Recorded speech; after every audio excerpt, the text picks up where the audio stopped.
अस्सलाम वालेकुम, this is live bye सफ़र और आप लोग मेरा यूट्यूब चैनल देख रहे हैं। अगर अभी तक आप लोगों ने मेरा यूट्यूब चैनल सब्सक्राइब नहीं किया तो do subscribe my channel and click on the bell icon. आज की वीडियो भी मैं 3 इंटरेस्टिंग न्यूज़ आप लोग के लिए लेकर आई हूँ डेली डिस्पैच में। तो सबसे पहली न्यूज़ जो मैं आप लोग के साथ शेयर करने वाली हूँ वो ये है कि इंटरनेशनल मीडिया इस न्यूज़ को काफ़ी टाइम से रिपोर्ट कर रहा है और बहुत ज़्यादा एक सैड न्यूज़ और बहुत ज़्यादा शॉकिंग न्यूज़ है मेरे लिए और आई एम श्योर आप लोगों के लिए भी शॉकिंग न्यूज़ होगी कि पिछले कई महीनों से ईरान में हंड्रेड्स ऑफ केसेस रिपोर्ट हुए हैं रेस्पिरेटरी पॉइजनिंग के। और ये रेस्पिरेटरी पॉइजनिंग किसको किया जा रहा था? स्कूल गर्ल्स को। इस हवाले से मैं आगे चल के आपको ज़्यादा डिटेल्स बताऊंगी कि कितनी ज़्यादा खतरनाक न्यूज़ है और पिछले कई टाइम से सामने ही नहीं आई थी और अब अचानक से जो ये सामने आई है, आई डोंट नो कितना वावेला ये मचाएगी। इसके बाद अगली न्यूज़ जो है मैं आप लोगों के साथ शेयर करने वाली हूँ वो ये है कि जापान जो अपनी टेक्नोलॉजी के हवाले से बहुत ज़्यादा फेमस है और कहा जाता था कि जापान की बहुत ज़्यादा लिमिटेड फोर्सेस हैं, तो जापान भी शायद अब डर गया है, चाइना के प्रेशर में आ गया है। तो जापान ने जैसे पिछले महीने 2% इंक्रीज किया था अपने डिफेंस बजट को, अब वो यूएस से 400 मिसाइल्स खरीद रहा है। तो ये भी बहुत ज़्यादा इंटरेस्टिंग न्यूज़ है। इसी को आगे चल के मैं आपको मज़ीद डिटेल बताऊंगी। नेक्स्ट न्यूज़ मैं आप लोगों के साथ जो शेयर करने वाली हूँ, मेरी लास्ट न्यूज़, और वो ये है कि एक और ट्विस्ट नज़र आ रहा है रशिया और यूक्रेन स्टोरी में, और ये ट्विस्ट डाला है सऊदी अरेबिया ने। सऊदी अरेबिया का फॉरेन मिनिस्टर यूक्रेन में क्या कर रहा था, इस हवाले से मैं आगे चल के आपको वीडियो में बताऊंगी। अभी जो पहली न्यूज़ मैं आप लोगों के साथ शेयर करने वाली हूँ वो ये कि ईरान से रिलेटेड, जो पहले मैंने हेडलाइन से बताया कि बहुत ज़्यादा सैड स्टोरी है और ईरान की न्यूज़ इस तरह डायरेक्टली कभी मीडिया में नहीं आई क्योंकि बहुत ज़्यादा सेंसरशिप है उनकी मीडिया में। इवन सोशल मीडिया भी बहुत ज़्यादा वहाँ पर सेंसर्ड है और वहाँ पर फ्रीडम ऑफ स्पीच नहीं है क्योंकि अथॉरिटेरियन रजीम है और अथॉरिटेरियन रजीम के अंदर कभी भी फ्रीडम ऑफ स्पीच को प्रैक्टिस नहीं किया जाता। और पिछले कई महीनों से जहाँ पर हिजाब रोज चल रहा था, लड़कियां हिजाब नहीं लेना चाहती, तो उसको लेकर बहुत ज़्यादा जो ह्यूमन राइट्स एसोसिएशंस थे उन्होंने बहुत ज़्यादा आवाज़ उठाई थी कि लड़कियों को वहाँ पर बाकायदा तौर पे मारा जा रहा है। तो अभी डिप्टी हेल्थ मिनिस्टर ने क्लेम किया है कि पॉइजन किया जा रहा है स्कूल गर्ल्स को, रेस्पिरेटरी कोई पॉइजन है उसको, आई डोंट नो, अब इसके हवाले से मजीद डिटेल्स नहीं आई, लेकिन मैं आपको बताऊंगी कि किस तरीके से जो रेस्पिरेटरी पॉइजन है वो दिया जा रहा है। लेकिन डिप्टी हेल्थ मिनिस्टर ने ये क्लेम किया, ऑब्वियसली ये क्लेम झूठा नहीं होगा, इसके पीछे कोई बड़ी स्टोरी होगी। जैसे मैंने बताया कि वहाँ का मीडिया बहुत ज़्यादा सेंसर्ड है, तो इस तरह डायरेक्ट न्यूज़ नहीं आती और बहुत ज़्यादा इंडिपेंडेंट जर्नलिज्म के थ्रू ही न्यूज़ आती है। तो हेल्थ मिनिस्टर ने क्लेम किया है कि जो पॉइज़न है बहुत ज़्यादा फेटल है और इस पॉइज़न के बारे में तब पता चला जब बहुत सारी लड़कियाँ जो कि स्कूल गर्ल्स हैं वो हॉस्पिटलाइज्ड हुई। और इसके पीछे ऑब्वियसली यही रीज़न है अथॉरिटेरियन रजीम का, उनके प्रेसिडेंट का। अवाम बहुत ज़्यादा उस प्रेसिडेंट के खिलाफ हो चुकी है। तो वो प्रेसिडेंट नहीं चाहता कि स्कूल गर्ल्स जो हैं, लड़कियां जो है वो स्कूल में जाएँ और लड़कियों की तालीम जो है वो लड़कियां अपनी तालीम को कंटिन्यू कर सके, क्योंकि उनके प्रेसिडेंट ने कुछ टाइम पहले स्टेटमेंट दी थी कि लड़कियां जो आप बगावत कर रही हैं वो हिजाब नहीं पहनना चाहती, तो उसके पीछे उनकी एजुकेशन है और वो एजुकेशन उनको वॉइस दे रही है कि वो अपने राइट्स के लिए आवाज़ उठाएं। ऑब्वियसली अगर पाकिस्तान की मैं बात करूं तो पाकिस्तान भी इस्लामिक स्टेट है, लेकिन वहाँ पर यहाँ पर हर इंडिपेंडेंट को राइट है कि वो अगर हिजाब पहनना चाहता है तो पहने, अगर नहीं हिजाब पहनना चाहता तो वो उसकी मर्जी है। लेकिन वहाँ पर शरीयत नाफिज है और शरीयत के अकॉर्डिंग वहाँ पर जो प्रेसिडेंट या काजी जो लॉ बनाएगा बस वही नाफिज होगा। लेकिन वेस्टर्नाइजेशन पूरी दुनिया में हो चुकी है और वेस्टर्नाइजेशन ने बहुत ज़्यादा इन्फ्लुएंस करना शुरू कर दिया है, तो इसी वजह से वहाँ की लड़कियां भी बहुत ज़्यादा इन्फ्लुएंस्ड हैं।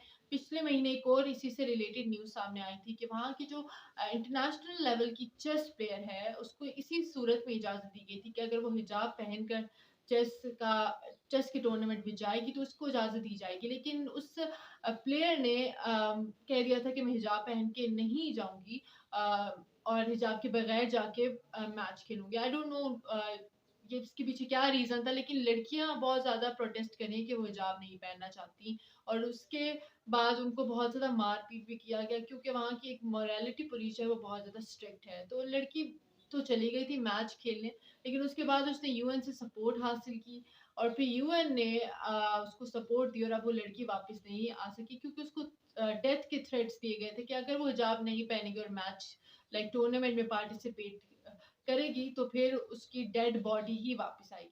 नेक्स्ट न्यूज़ जो मैं आप लोगों के साथ शेयर करने वाली हूँ वो भी ग्लोबल एरिना से रिलेटेड है। जापान जो टेक्नोलॉजी के वाइज बहुत ज़्यादा फ़ेमस है, टेक्नोलॉजी जिसकी बहुत ज़्यादा रिलायबल है। पूरी दुनिया में जापान की सिर्फ़ टेक्नोलॉजी ही मानी जाती है और समझा जाता था कि जापान की एजुकेशन बहुत अच्छी है। वो एजुकेशन के ज़रिए पूरी दुनिया पे हुक्मरानी करना चाहते हैं, लेकिन अब ऐसा नहीं है क्योंकि जापान जो है वो यूएस के साथ मिला हुआ है, अलायंस बनाया हुआ है और जापान बेसिकली कॉम्पिटिशन में है चाइना के। ये कॉम्पिटिशन हेल्दी भी हो सकता था अगर टेक्नोलॉजी को देखा जाए। चाइना क्योंकि टेक्नोलॉजी को इंक्रीज़ कर रहा है, उसकी एनर्जी डिमांड्स भी उसी तरह इंक्रीज़ होती जा रही हैं। तो उसी तरह जापान भी अपनी टेक्नोलॉजी को एनहांस कर सकता था और चाइना को कम्पीट कर सकता था। लेकिन जब यूएस बीच में आ जाता है, तो यूएस डॉलर की बात होती है और पूरी दुनिया में जो ट्रेड है वो डॉलर पे होती है। तो यूएस ने चाइना को कभी भी ऊपर नहीं आने देना, तो वो जापान के साथ कोलाइड कर चुका है और जापान को काफ़ी टाइम से फ़ोर्स भी कर रहा था कि वो अपनी मिलिट्री फ़ोर्स जो कि जापान की बहुत ज़्यादा लिमिटेड थी, उसको एनहांस करे, उसको इंक्रीज़ करे क्योंकि यूएस को पता है कि वो साउथ पैसिफिक ओशन में अपनी हेजेमनी बरकरार रखना चाहता है और चाइना के जितनी भी ट्रेड शिप्स है उस पे नज़र रखना चाहता है। तो चाइना की जो नेबरिंग है वो उम, जापान है और इसके अलावा इंडिया है, तो इंडिया पे तो बहुत ज़्यादा कंट्रोल है यूएस का और इसके अलावा यूएस को पता है कि पाकिस्तान अब हाथ में नहीं आने वाला क्योंकि पाकिस्तान ने बेसिकली यूएस को बता दिया है कि वो सी पैक को कंटिन्यू करना चाहते हैं और जब हमने सी पैक को कंटिन्यू करना है तो हम चाइना के साथ दोस्ती खत्म नहीं कर सकते। तो चाइना का तो हम भरपूर साथ देंगे। तो लेकिन यूएस अगर मैं जापान की बात करूँ तो जापान ने 400 मिसाइल्स लेने का फैसला किया है, वो भी यूएस से और इसके अलावा 2% अपनी डिफेंस बजट को इंक्रीज़ किया है और उसके पीछे यही वजह बताई है कि चाइना की जो इकोनॉमी है वो बहुत ज़्यादा इंक्रीज़ हो रही है और चाइना जो है वो थ्रेट साबित हो सकता है जापान के लिए। आखिरी न्यूज़ जो मैं आप लोगों के साथ शेयर करने वाली हूँ वो सऊदी अरब से रिलेटेड है। सऊदी अरब जो पिछले कई दिनों से खबरों में नहीं था लेकिन अब वो खबरों में आ चुका है। प्रिंस फैसल बिन फरहान जो कि सऊदी अरब के फॉरेन मिनिस्टर हैं वो आजकल विजिट पर हैं यूक्रेन के। अब हैरत की बात है कि यूक्रेन के विजिट पे वो क्यों हैं? पिछले 30 सालों से आज तक सऊदी अरब का कोई मिनिस्टर, कोई मेंबर यूक्रेन का विजिट नहीं कर रहा और सऊदी अरब का बाकायदा तौर पे एक ऐलान किया था सऊदी अरब ने कि रशिया और यूक्रेन की वॉर में वो न्यूट्रल है। लेकिन अब सबको पता है कि जो सऊदी अरब है उसका टिल्ट हमेशा से यूएस के साइड पे रहा है, तो ऑब्वियसली वो कहीं न कहीं यूक्रेन को सपोर्ट करता है। तो अब प्रिंस फैसल बिन फरहान जो कि सऊदी अरब के फॉरेन मिनिस्टर हैं, वो $410 मिलियन की एड लेकर गए हैं यूक्रेन में और आई डोंट नो वो किसके कहने पे गए हैं, आप सबको पता है कि यूएस के कहने पे ही गए होंगे और सऊदी अरब ने अब ये ऐलान किया है कि वो एक मीडिएटर का रोल प्ले करेंगे। अब समझ नहीं आ रही कि वो मीडिएटर का रोल प्ले क्यों करना चाहते हैं, जबकि बहुत सारी पावरफुल स्टेट्स ने ये प्ले कर मीडिएटर का रोल प्ले करने का फैसला किया था और बहुत ज़्यादा इस पे लाइक कन्विंस करने की कोशिश की थी यूक्रेन और रशिया को कि वो वॉर ख़त्म कर दें, कोई मिड पॉइंट में कोई दोनों कंट्री जो है वो रिकंसिलिएशन कर लें, लेकिन ऐसा नहीं हो सका। लेकिन अब सऊदी अरब ऐसा क्या करेगा कि वो जो दोनों पार्टीज़ हैं वो मान जाएँ और सऊदी अरब ही मेरे ख़्याल से सिर्फ रह गया था जिसने सिर्फ कन्विंस नहीं किया, मीडिएटर का रोल प्ले नहीं किया। तो अब बहुत अजीब-सी बात लगती है कि यूक्रेन पे 30 साल के बाद सऊदी अरब का आना और सऊदी अरब का वैसे यूक्रेन पर कोई इंटरेस्ट नहीं था। रशिया के साथ सऊदी अरब की डील्स होती थी, वो भी पेट्रोल पर। तो ये बहुत ज़्यादा स्ट्रेंज बात लगती है और देखा जा सकता है कि शायद अब रशिया और सऊदी अरब के ताल्लुकात ख़राब हो जाएँ। क्योंकि जब रशिया पर सैंक्शंस लग रही थी पूरी दुनिया की तरफ से, सऊदी अरब ने सैंक्शंस नहीं लगाई थी क्योंकि रशिया बहुत बड़ा लाइक इम्पोर्टर है पेट्रोल का और बहुत बड़ा लाइक पार्टनर भी है सऊदी अरब का। यानी सऊदी अरब बहुत ज़्यादा उसको फ़ायदा है रशिया से क्योंकि रशिया बहुत बड़ी मिकदार में पेट्रोल खरीदता है, ऑयल खरीदता है सऊदी अरब से। तो ये बहुत बड़ा गेम चेंजर साबित हो सकते हैं और आई डोंट नो सऊदी अरब क्या पॉलिसी चाहता है, सऊदी अरब क्या चाहता है कि वो यूक्रेन के साथ ताल्लुकात कंटिन्यू करना चाहता है और वो मिलिट्री एड दे रहा है यूक्रेन को, तो ये बहुत ज़्यादा स्ट्रेंज बात है।